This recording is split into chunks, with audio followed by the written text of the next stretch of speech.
Where am I? Huh? What is this? What is this? What is going on here? I'm stuck on an island. Can anyone hear me? Hello? Hello? Hello, someone?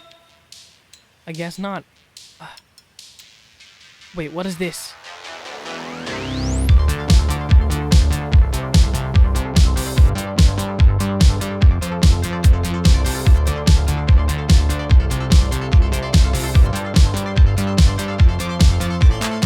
Today, we will be playing 100 Days of Hardcore Skyblock. If you don't know Skyblock, you spawn on this little island with minimal resources and have to create your very own world. It's already a big challenge, and on top of that, we're playing it hardcore. We die, we lose, and on the line. So let's begin, shall we? Make sure to drop a like, and if you haven't subscribed already, what are you doing? It's awesome. We do awesome stuff, alright? Right, let's begin. Alright, high in the sky, time to start off this new adventure. We start our journey on day 1. First, I went to get all the seeds from the grass. We would need that farm very soon. I then continued to make a trench to make my cobblestone generator, but then I got teleported to the Nether. Something they put into the map because of the Nether update, but alright, I'll take the challenge. I got the warpwood and continued to make some tools to get the blackstone. Together with the blue ice, soul soil, and lava, I can make a basalt generator. If I would gather enough blocks, I could get to the Nether portal that was just about 200 blocks away. So that's what I did. Back in the overworld, I didn't end up at my own island, so I had to make another little bridge to get there. And once I arrived in the middle of the night, I went to continue to gather some wood. I was praying for new saplings, else I would just lose everything, but luckily, I got 2 saplings, which I replanted and then continued to make a cobblestone generator.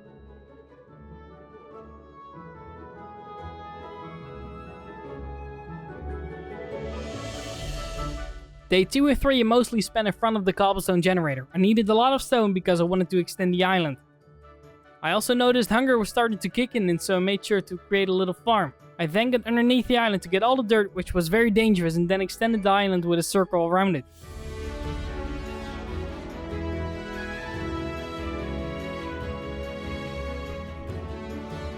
I created the furnace to get myself some coal for torches, and on day 4 I created a little tree farm in the circle.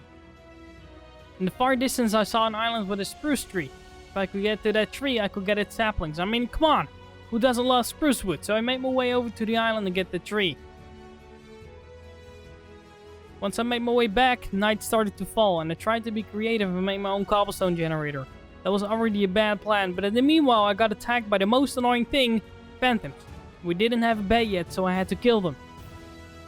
After that, I made a horrible mistake. With my great plan to design my own cobblestone generator, I turned my lava into obsidian. Probably someone's worst nightmare on Skyblock. Luckily for me, I remember I had another bucket of lava in the Nether to create the basalt generator. So I went over there and got it back and created my old-fashioned cobblestone generator. One way to get myself resources was a mob farm. Easy, but it would just need a lot of cobblestone. So at day 5, I grabbed my stone pickaxe together with a lot of more pickaxes actually. And let's just say, this was an absolute grind, so I spent the following days gathering everything and built this mob farm.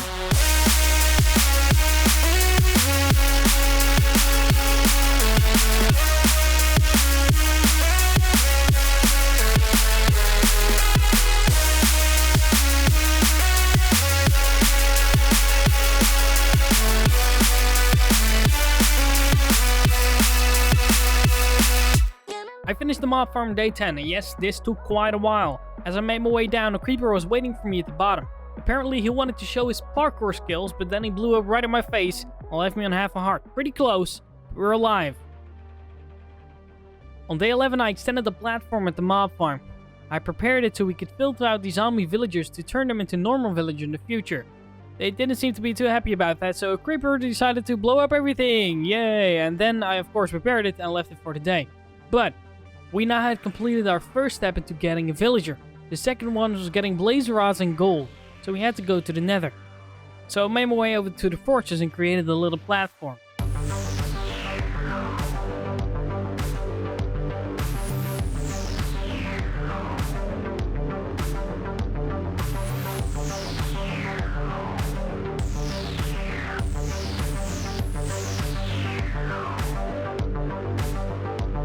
I now had mobs spawning on the platform. It wasn't very efficient, but it was getting the job done. We now had a safe way to kill piglins, wither skeletons and blazes, so I killed a couple. The gold wasn't going too fast and we would need quite some nuggets to create a golden apple, so after a while I went back to the moth farm to see if I could score any iron. If I could get some iron on top of the nether portal, we had 2 golden blocks we could get, so I spread my chances.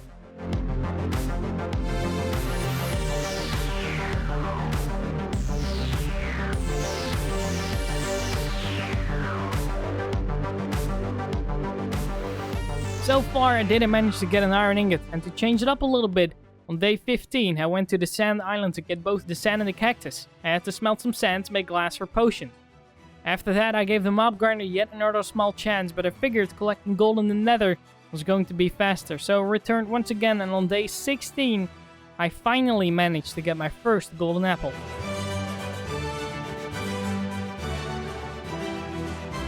I then continued to make the potions and I was now ready to cure a villager, finally, and it would be the key to almost everything.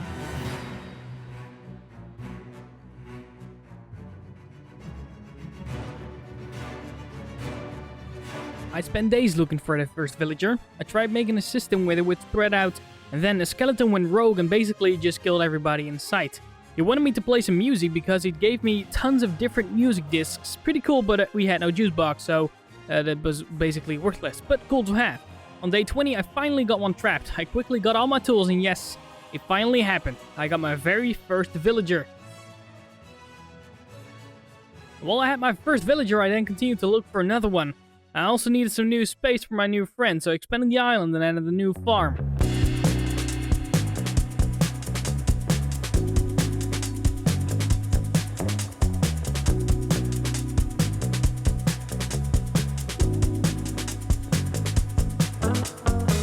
With the new farm up and running, I now started to have a better food supply, also to breed villagers in the future. I went back to the nether to get enough gold for the second golden apple to continue my hunt for the second villager. This platform was still pretty dangerous, but it did the job, and while going for the hunt to grab myself some more gold, I managed to get my very first wither skull. It was pretty much endgame, but it was still cool to have, right? And after I got enough gold, I went back to the overworld. I made my second golden apple, and this time didn't take too long before I had my next zombie villager trapped.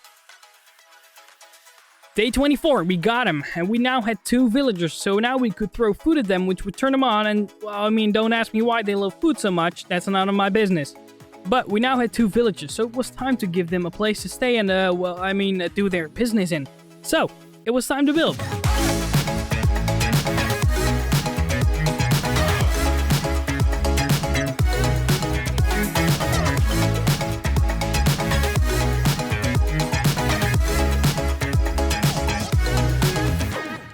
While I was building, I managed to get my very first baby villager. The plan was working. I decided I wanted to move my cobblestone generator to a little island, where no mobs could creep at me when I was doing some mining, so I started to build this little island and something caught my attention. I noticed an iron golem spawned near the villagers which led to free iron. Nice! And so the following days I continued working on both the island and the house to prepare them for the villagers. And after a few days, the first villagers were introduced to their new home. But unfortunately, later that day, we had an intruder kill all of the villagers that were left. Luckily for me, I had enough resources to cure him, and I also got him into the house. The following days I worked on getting the villagers set up. I also noticed horses. We had horses, but unfortunately no saddle, so I had to put them down, okay, in hope to get some cows. But because of the animals, I decided to make an island especially for the animals. Just a small island for now, to hopefully get some sheep, pigs, and cows in there. After that, I just hung around with the boys for a couple days. I wasn't lonely anymore, so I bought a crossbow off of one of them, and after all, who doesn't love some capitalism? Day 43, it was time for an iron farm. And with the infinite amount of iron we could trade, get emeralds, no more stone pickaxes, and that is just a dream, right? So, let's build this thing.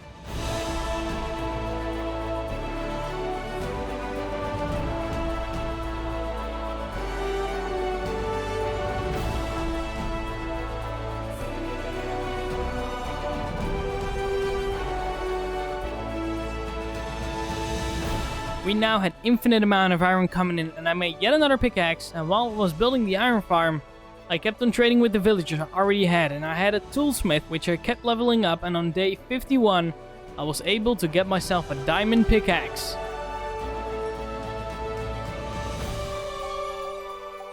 Now that this was finished, it was time to take a look at my storage system. Well, I mean, there was no storage system, so that was kind of the problem. So it was time to go to work. Plan for this storage unit was to be compact and easy accessible. And while building, I saw on the platform we made, we got some new animals. We got horses, pigs, and one cow. Just one more cow until we could breed up some cows, which will come in very handy in the future.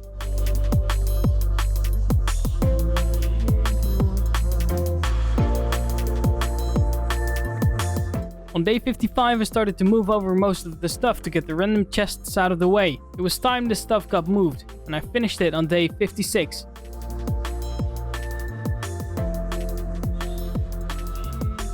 And now we had animals spawning on that little platform. I wanted to extend it a little bit, so I did. Hopefully we now could get some more cows on there, so she wouldn't get lonely by itself. I knew I had the possibility to defeat the Ender Dragon, but if I wanted to do that, I had to get better gear. I could not mine any diamonds, but if I could get the right villagers, I could trade and get diamond armor from them as well. So I did some trading, and on day 58, I managed to get myself my first piece of diamond armor.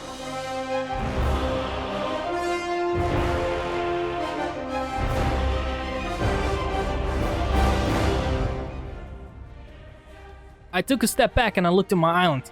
I figured if I filled in the pathways, it would start to look as one big island. We had all these little places, but if we could connect them together, it would start to look as one big island. So I did. I connected all the pathways and filled every space in, and it was looking good. Equipped with some diamond tools and armor, it was now time to get some enchantments. I didn't want all the villagers in this tiny little house we had, so I decided we could build a little villager trading house. So it was time for yet another build.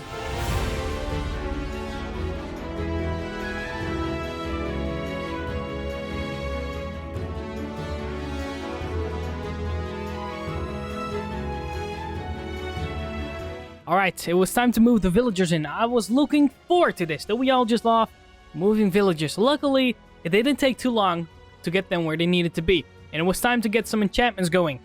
Day 64. This day I spent a lot of enchanting. Removing lecterns, placing lecterns.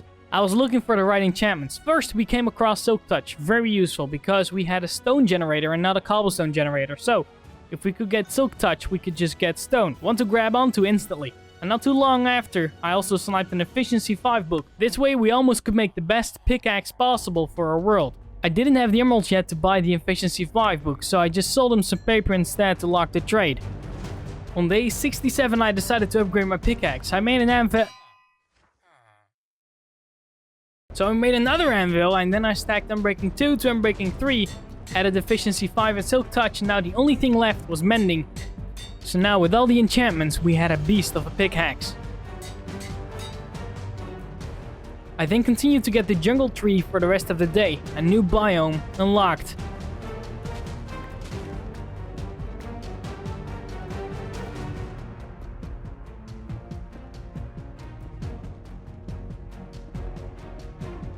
But now, it was time for a fight. I wanted blood, I wanted battle, and I wanted to defeat the Ender Dragon.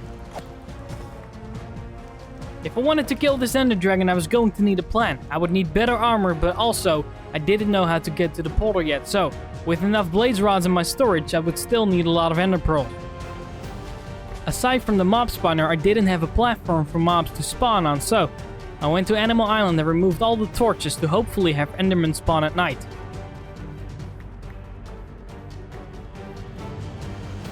As I was waiting out the night, I spent some more time with the boys. Gotta love hanging out with the boys, of course. And then when night came, it was time for violence. I made a little roof so they couldn't steal my lunch money, and soon enough, I had my first customer. I tried making another small platform, but it didn't end up working out, so when breaking it down, our skyblock nearly ended when a baby zombie tried pushing me off. We were so close to the end, but not the one we were looking for, so I made sure to send that baby zombie back to wherever it came from and continue to get all the ender pearls I needed. When I was done, I fixed Animal Island, and to show my gratitude, I made a wall around it so they couldn't push each other into oblivion. That sounds pretty dark, but so they seem to be pretty happy with the walls. And after that, I went to the boys to tell all my stories, and they seemed to be so proud of me that they decided to give me the rest of the diamond armor I would need.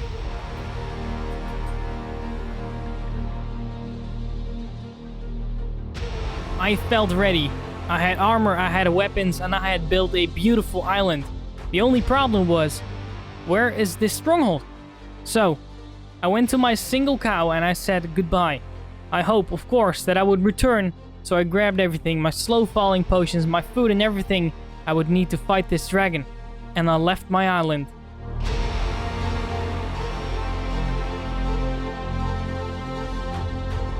I spent days looking for this stronghold, having to collect more slabs and return. Day after day I spent looking for this stronghold, and finally in the far distance, I saw it. It felt weird seeing land, but I tried to go there when suddenly...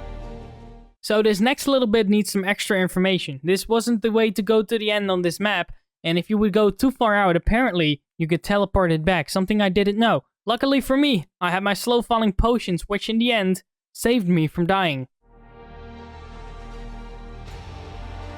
My heart was pounding at this point. I had no clue what happened, so I sent out word to my boys to find out where this end portal was, and I found out shortly after it was on top of the Nether fortress. So, after all this work, it was time to fight.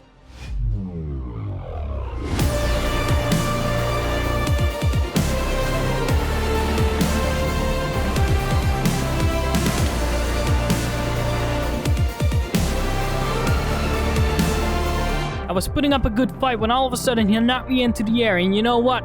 We would not accept defeat.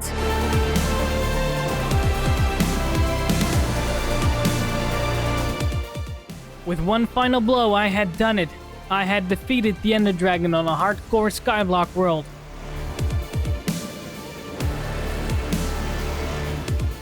And after I gathered the egg and all the XP, it was time to go home and tell the boys everything that happened.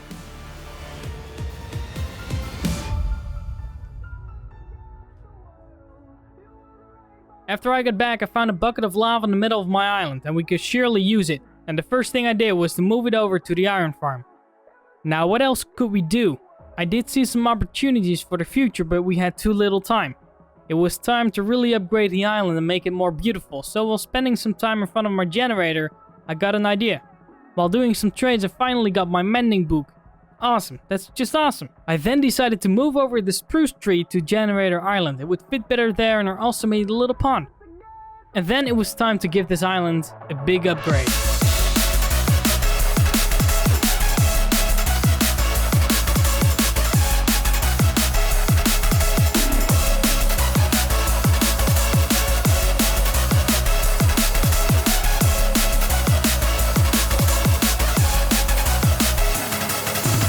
This house was going to be my future stone generator, equipped with hoppers and a storage unit. It was just cool. I loved it. And I was really in a building mood, so I continued on building.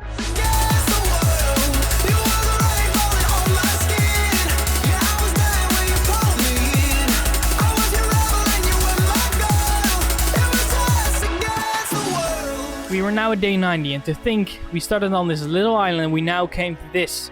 And I made another small island, let's call it Trophy Island, with a statue on it holding the dragon egg and leaning onto it with their skeleton skull.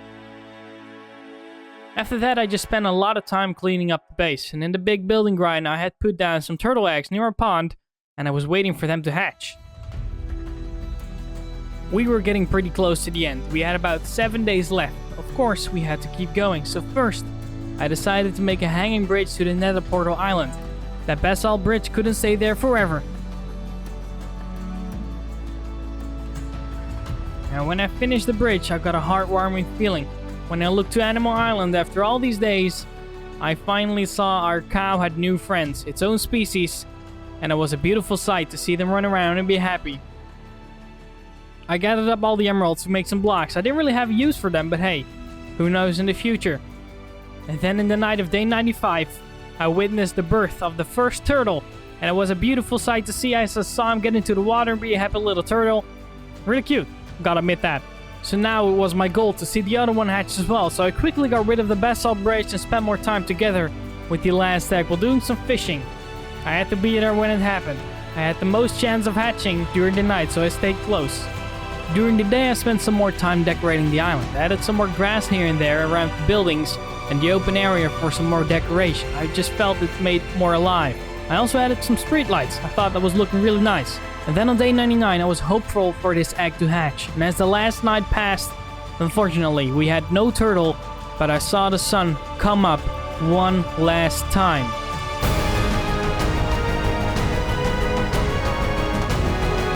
We had survived 100 days of hardcore Skyblock. We did it. We had survived everything. And we were now on day 100. Against all odds, we had succeeded in our 100-day journey. We lost our first bucket of lava. We got full diamond armor, diamond tools, and we defeated the Ender Dragon. I witnessed life being created. Started from nothing. And after all this epicness, if you haven't subscribed, I told you in the beginning, we create some awesome stuff here. So make sure to click that subscribe button right now for the next one. Also like the video. A lot of effort goes into these videos. Thank you for watching. This was 100 days of hardcore Skyblock.